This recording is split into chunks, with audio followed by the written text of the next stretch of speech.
Wittig reaction. The Wittig reaction, Wittig, involves taking a carbonyl, ketone or an aldehyde, in this case just a ketone or aldehyde, and turning it into a alkene. The way it works, it uses phosphorus bound to a carbon. So again, we're just using things like how to create a nucleophile. This is our electrophile. Phosphorus bound to a carbon. Phosphorus has a plus charge. It's like a nitrogen in that way if it has 4 bonds. So R3 is 3 different things bound to it. A lot of times it's phenyl rings, 3 phenyl rings, but R3 is just 3 carbon things bound to it. Bound to another carbon thing that has a negative charge on it.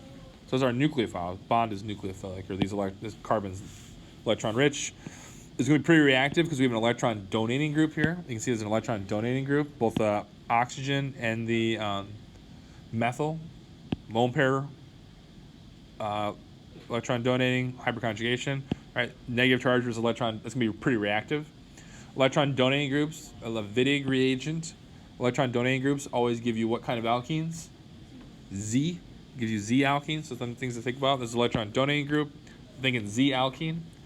First step is going to be an addition step.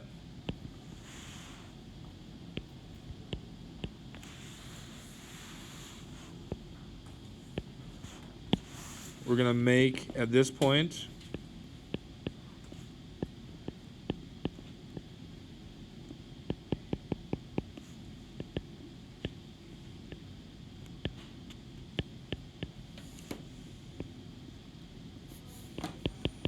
so we know we want to make the Z alkene. So which group? So obviously this group, the tert-butyl group, is the higher priority group here, because we're making alkene here. Which of these, the oxygen or carbon, is higher priority? Oxygen. So you want the oxygen on the same side as this or the opposite side of this? The same side, of course. So you draw it such that the oxygen is here. That'll be the methyl. So right, we want the Z same side, electron donating group, Z. So you want the 2 biggest groups, 2 highest priority groups on the same side. So the wedges and hatches are for, showing that. Next step, we're going to form that 4-membered ring. The oxygen is going to bond there.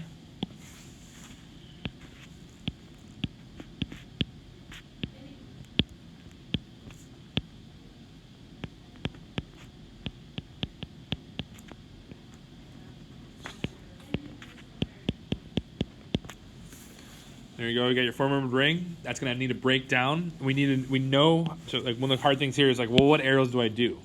Remember, what are you trying to do?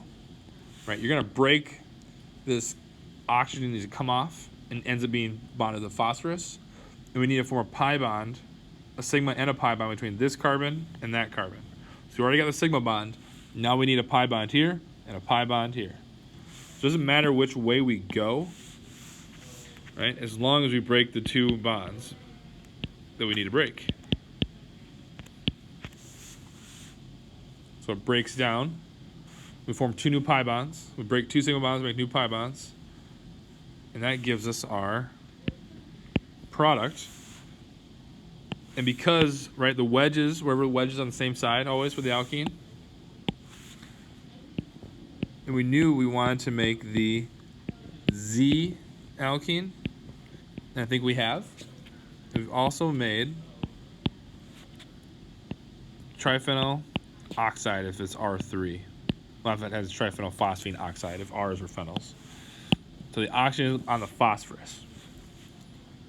2 new pi bonds. A pi bond between the oxygen and phosphorus in this last step, and a pi bond between the 2 carbons. And it gets us the Z alkene. Electron donating groups get us the Z alkene. Electron withdrawing groups get us the E alkene. So whatever's on the Wittig reagent, that's how we determine E or Z.